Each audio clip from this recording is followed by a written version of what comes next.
Elon Musk دنیا کے امیر ترین لوگوں میں سے ایک، برقی گاڑیوں، نجی خلائی سفر اور سیٹلائٹ کے ذریعے انٹرنیٹ تک رسائی جیسے منصوبوں سے شہرت پائی۔ 2024 کے انتخابات میں وہ social media plate form x سابقہ ٹویٹر کے مالک کے طور پر نمایاں رہے۔ ان کا نام ایلون مسک ہے، یہ فری اسپیچ کے محافظ ہیں۔ میرے خیال میں یہ الیکشن ہماری زندگی کا سب سے اہم الیکشن ہے۔ دوسری طرف والے آپ سے اظہار کی آزادی چھیننا چاہتے ہیں۔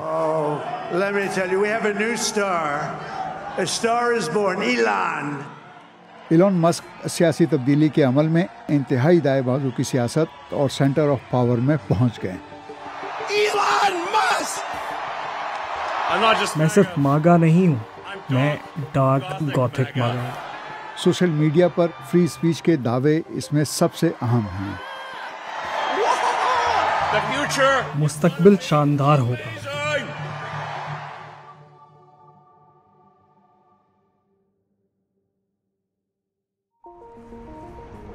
کچھ عرصے پہلے تک مسک کی سیاست کے بارے میں کچھ کہنا مشکل تھا۔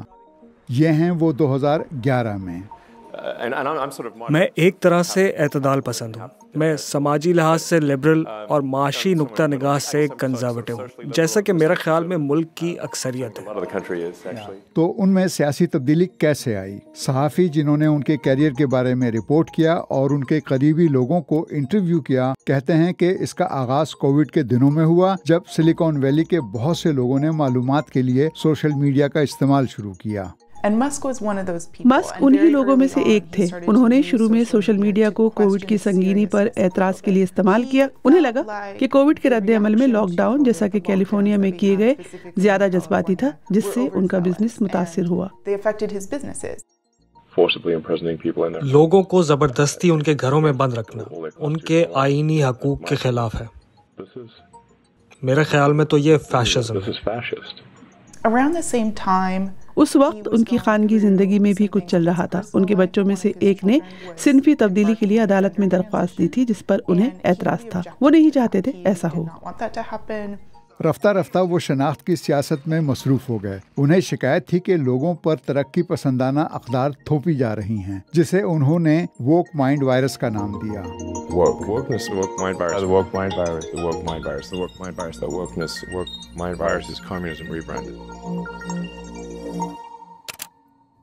انہیں آن لائن مواد کی نگرانی پر بھی تشویش تھی۔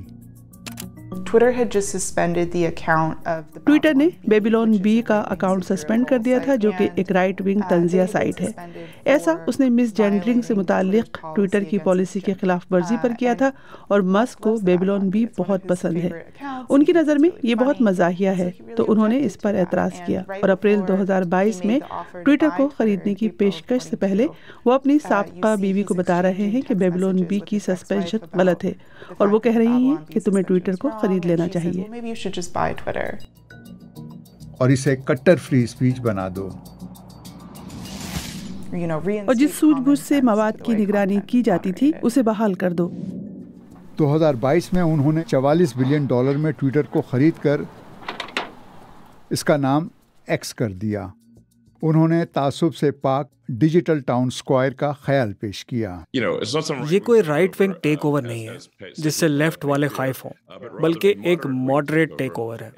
ظاہر ہے کہ ہم باٹس، اسکیم اور ٹرولز اور ایسے لوگوں سے جان چھڑانا چاہتے ہیں جن کے پاس باٹس کی فوجیں ہیں، اور وہ ناجائز طریقے سے رائے عامہ کو متاثر کرنا چاہتے ہیں۔ تبدیلیاں تیزی سے آئیں۔ انہوں نے بچت کی آڑ میں مواد کی نگرانی پر مامور ٹیموں کو ملازمت سے فارغ کر دیا۔ ان میں وہ ٹیمیں بھی تھیں جن کے ذمے ان باٹس کو روکنا تھا، جن سے انہوں نے ہی خبردار کیا تھا۔ فری اسپیچ کے نام پر انہوں نے کانسپیریسی تھیورسٹ ایلیکس جونز، متنازع انفلوئنسر اینڈریو ٹیٹ اور ڈونلڈ ٹرمپ کے اکاؤنٹ بحال کر دیے۔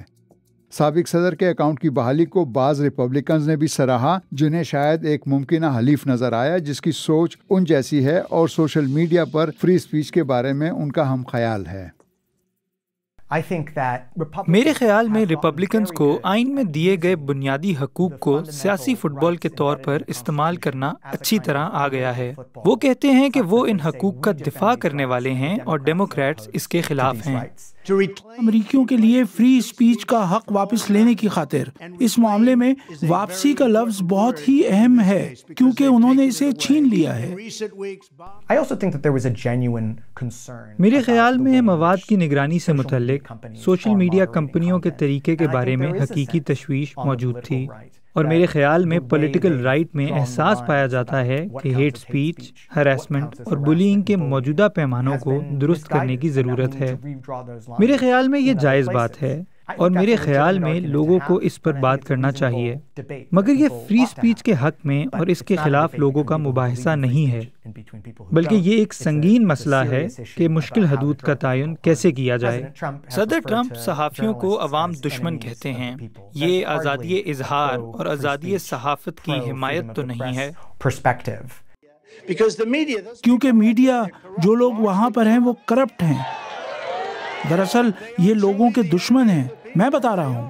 مسک دکھا چکے ہیں کہ وہ اپنے تئیں فری اسپیچ کا دفاع کرنے کے لیے کس حد تک جا سکتے ہیں۔ جب مسک نے برازیل میں الیکشن اور تشدد سے متعلق اکاؤنٹس کو بند کرنے سے انکار کیا تو سابق فار رائٹ صدر بولسونارو کے حامیوں کے لیے وہ ہیرو بن گئے، مگر جب انڈین اور ترک حکومتوں کی درخواست پر ایکس سے مواد ہٹایا تو بعض لوگوں نے ان پر منافقت کا الزام لگایا۔ ان کا کہنا ہے کہ جن ممالک میں ان کا پلیٹ فارم چل رہا ہے وہاں کے قوانین کی خلاف ورزی وہ نہیں کر سکتے۔ اگر ہمیں اپنے لوگوں کے جیل جانے یا قوانین ماننے میں سے ایک کو چننا پڑے تو ہم قانون کی پابندی کریں گے۔ مسک خود کو فری اسپیچ کا کٹر حامی کہتے ہیں، مگر لگتا ہے کہ وہ ہمیشہ اس پر عمل نہیں کرتے۔ انہوں نے نقصان دہ مواد کو محدود کرنے کے لیے کئی ضابطے بنائے ہیں۔ یہ آزادی اظہار کے ضامن امریکی قوانین سے بھی زیادہ سخت ہیں، لہٰذا ایلون در حقیقت اپنے وعدے پر پورا نہیں اترے کہ تمام قانونی مواد کو پلیٹ فارم پر لگانے کی اجازت ہوگی، جو میرے خیال میں ٹھیک ہوتا۔ مسک کے فری اسپیچ کے دعووں کی کلئی اس وقت کھل گئی جب ان کے پرائیویٹ جیٹ کو ٹریک کرنے والے ایک اکاؤنٹ کی کوریج سے وابستہ نامور صحافیوں کے ایکس اکاؤنٹ عارضی طور پر معطل کر دیے گئے۔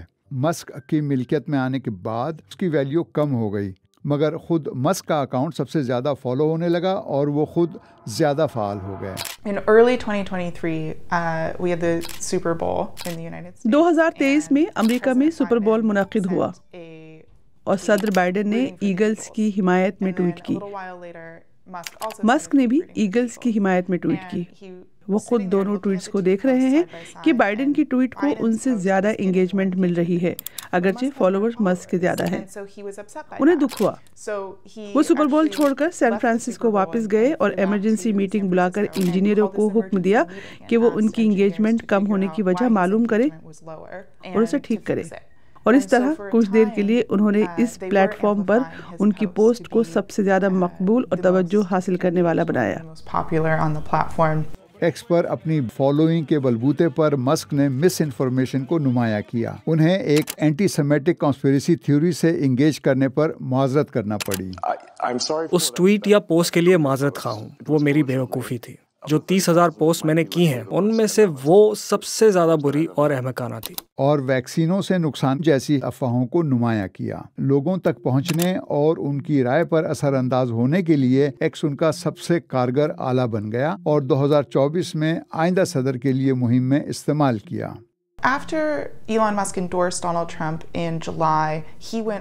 جولائی میں ایلون مسک نے ڈونلڈ ٹرمپ کی حمایت کا اعلان کیا تو ان کے لیے بھرپور مہم چلائی۔ دن میں سینکڑوں بار پوسٹیں کی۔ ہم ان پوسٹوں کو دیکھ رہے ہیں، بعض کے درمیان تو 2, 3 یا 4 گھنٹے کا ہی فرق ہے۔ یہ زیادہ تر سیاسی تھی، ٹرمپ کی حمایت میں، یا یہ کہ ٹرمپ کون سی مثبت تبدیلیاں لا سکتے ہیں، یا کملا ہیرس پر تنقید، اور یہ کہ اگر ڈیموکریٹک پارٹی جیت گئی تو امریکہ میں آزادانہ انتخابات کبھی نہیں ہوں گے۔ آپ سے ووٹ کا حق چھیننا چاہتے ہیں۔ یعنی انہوں نے اپنے اکاؤنٹ کا وزن ٹرمپ کے پلے میں ڈال دیا۔ انہوں نے الیکشن فراڈ اور ڈیموکریٹس اپنے لیے ووٹ ڈلوانے کی غرض سے بنا کاغذات تارکین وطن کو لائے ہیں جیسے دعووں کو پھیلایا۔ ایکس کے علاوہ انہوں نے ٹرمپ حامی کیمپین گروپ کو رقم دی۔ سرکاری فائلوں کے مطابق مسک نے $118 ملین چندہ دیا اور ووٹروں میں لاکھوں ڈالر کے چیک تقسیم کیے۔ اس سیاسی جمع تفریق کا فائدہ ہوا۔ مسک کو اخراجات اور ضوابط پر وائٹ ہاؤس کی مشاورت کے لیے چن لیا گیا ہے اور فی الحال وہ صدر ٹرمپ کے بہت قریب نظر آ رہے ہیں۔ حصص کی قیمتیں بڑھنے سے انہیں اربوں ڈالر کا فائدہ ہوا اور ٹرمپ کا نیا دور مسک کی بزنس امپائر کے لیے مزید سودمند ہو سکتا ہے۔ اپنے کیریئر کے دوران ان کی کمپنیوں کو اربوں ڈالر کے سرکاری ٹھیکے ملے اور اب مفادات کے ممکنہ ٹکراؤ کے بارے میں خدشہ ظاہر کیا جا رہا ہے۔ شاید یہ کسی منصوبے کا حصہ نہ رہا ہو، مگر فری اسپیچ کے نام سے جس پروجیکٹ کی ترویج کی گئی اس نے سوشل میڈیا کے ایک پلیٹ فارم کو نئی صورت دی ہے۔ ایکس خریدنے سے ایلون مسک کی شہرت اور حلقہ اثر پھیلا، جس نے بالآخر انہیں سیاسی اثر و رسوخ کے نئے منصب پر لا کھڑا کیا ہے۔ ایلون مسک نے کامنٹ کے لیے ہمارے پیغام کا جواب نہیں دیا۔